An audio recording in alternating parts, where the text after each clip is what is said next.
Hey guys, welcome back to my channel. I'm Eric and I like to read, and today I'm going to be doing my January TBR.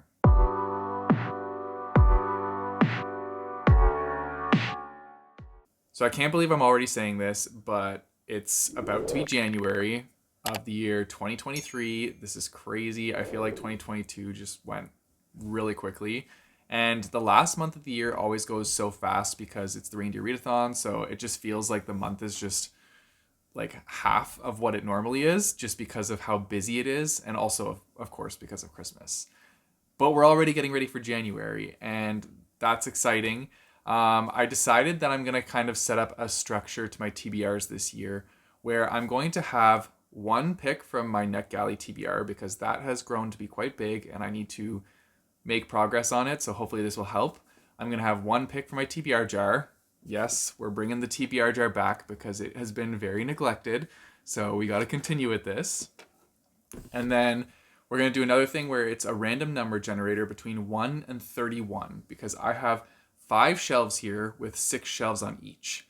So what we're going to do is we're going to choose, well, we're not going to choose. It's going to randomly give me a number, and whatever number that is, that's the one shelf I have to pick a book from to read that month. Now, you might have noticed that I said 31. So if I get 31, then that means that I get to go into the other room and choose any book off of Marcus's shelves to read.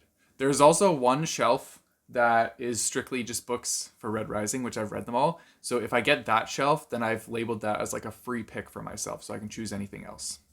Also, if anybody doesn't know or you're new to the channel, my TBR jar, these are all books that were sent to me by authors that I've been working through over the years. So that's what's in here. And as you can see, I mean, it used to be full, so like I have made progress on it. Not nearly as much as I want to, but yeah. So these are still all the books that authors sent me that I need to get to. I also have a shelf that's all books that are in my TBR jar. So if I draw that shelf, what's going to happen is I will choose any one of those books. And then if I ever pull that book from the TBR jar, I will just re-pull and get another one that I haven't read yet. So yeah, there's that. And then every month I'm going to give myself a free pick book and then an arc that I have a physical arc of. So in total, there are 5 books that I'm going to try and read every month. And yeah, hopefully we can make this happen. I should be able to get through some of these TBRs because for my free picks, I'm probably going to choose like smaller books or graphic novels or books that I really, really want to read.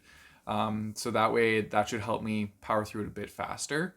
But yeah, I'm really looking forward to trying out this new style of TBR, and we'll see how it goes.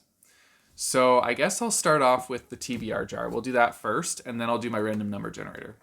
So yeah, I always get really nervous with this because there are some books in here that I know for sure are huge. So that's a little scary.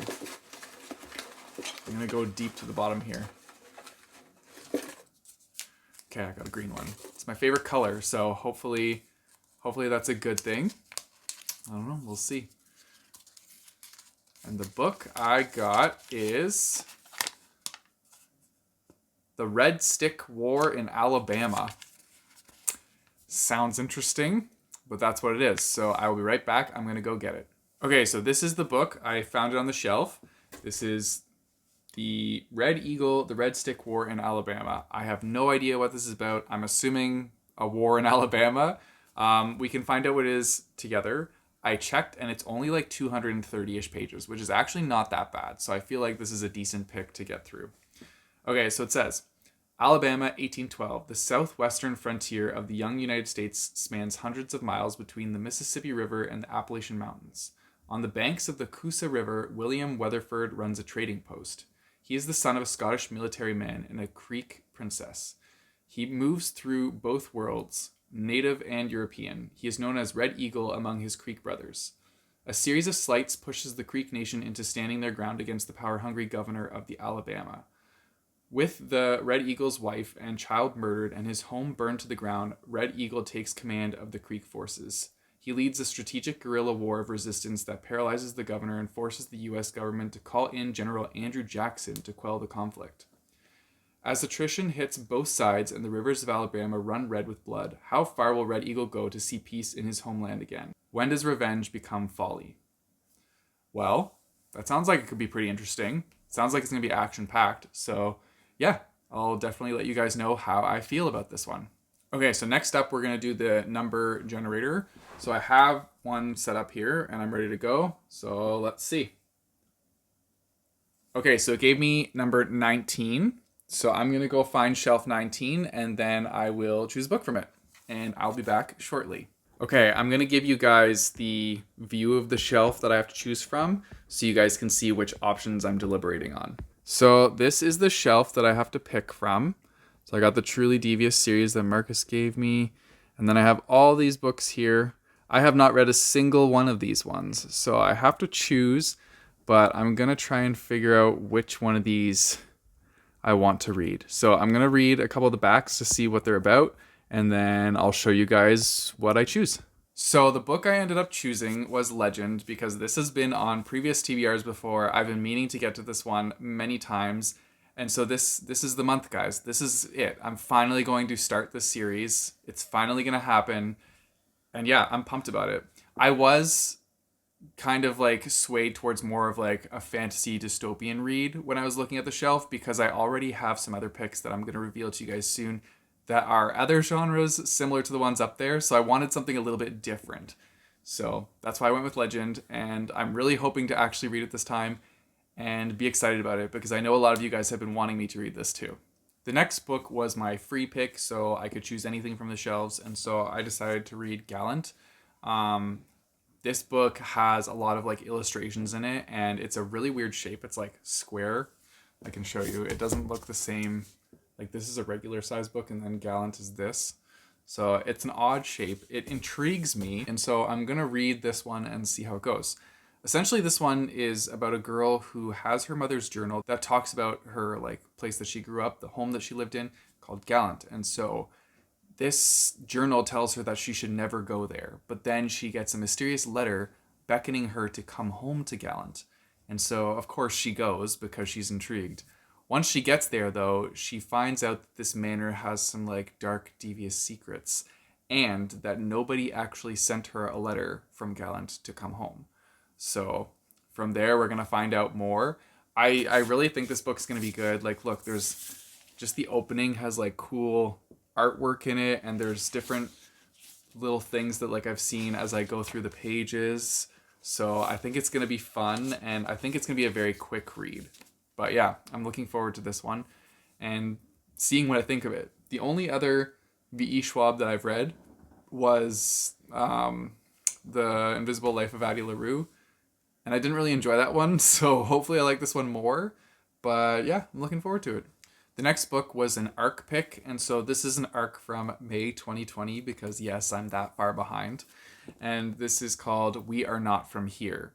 So this book is essentially about three teens who eventually want to escape the town that they live in because it has just become too dangerous for them. And it is their journey across borders to get to the US border. They're leaving from Guatemala, crossing over to Mexico, and then from Mexico attempting to cross over into the United States. And so the story is of the journey that they take to get there. They're following this old pass that I believe is like a train pass that is supposed to connect them all the way through. And so yeah, it's their journey through that and them trying to get there and trying to get across. I think it'll be really interesting, and I'm looking forward to seeing how it all unravels. And then the last book I'm going to be reading is called Highly Suspicious and Unfairly Cute by Talia Hibbert. Now, I know she has that other popular series out. I've never read it before, but this will be my first time jumping into this author's writing. I'm actually going to be reading this one as a buddy read with Kristen Craves Books. So as you guys know, if you were part of the Reindeer Readathon, she was Team Stockings leader, and she actually lives in the same town as me. So we are going to buddy read this book together, and yeah, I'm excited to like maybe meet up for a coffee, talk about the book and chat, but I'm looking forward to this one. It's a rom-com, I believe. I don't really know much about it, but I have it pulled up here on NetGalley, so I can tell you guys what it's about. It says, Bradley Graham is pretty much perfect. He's a star football player, manages his OCD well enough, and comes out on top in all his classes, except the one he shares with his ex-best friend, Celine. Celine Bangura is conspiracy theory obsessed. Social media followers eat up her takes on everything from UFOs to holiday overconsumption. Yet, she's still not cool enough for the popular kids table. which is why Brad abandoned her for the in crowd years ago. At least that's how Celine sees it. These days, there's nothing between them other than petty insults and academic rivalry. So when Celine signs up for a survival course in the woods, she's surprised to find Brad right beside her. Forced to work as a team for the chance to win a grand prize, these two teens must trudge through not just mud and dirt, but their messy past. And as this adventure brings them closer together, they begin to remember the good bits of their history. But has too much time passed, or just enough to spark a whole new kind of relationship? That actually sounds pretty adorable, and I love like camp vibes. I know this is more like survival course, not camping, but like I still feel like there's gonna be some of those vibes in there, and I love stories with those in them. So I'm really looking forward to this. I think it's gonna be a really fun buddy read, and yeah, I'm excited to let you guys know how I feel about it. And that's it. Those are the 5 books that I'm gonna be reading in the month of January. I'm gonna do my best to actually power through and read all 5 of them. I'm crossing my fingers I can do it. I think that's a pretty manageable goal, like 5 books. They're all relatively short too. I don't think any of these books go over 350 pages. So that's definitely manageable. I think I can do this for sure. Let me know if you've read any of these books in the comments down below and what you thought of them. Also, tell me what you're going to be doing for the new year. Do you have any New Year's resolutions that you're looking forward to? Mine is definitely to stick to this TBR schedule, so we'll see how that goes. But yeah, let me know in the comments down below. If you guys want to support me, I have a Patreon and a Ko-fi page, which I'll put in the description down below, as well as a link to buy my bookmarks. You guys know the drill. Don't forget to like and subscribe. Hit that bell notification button so you get notified when I post new videos. I post my videos on Tuesdays and Thursdays. And until next time, keep on reading.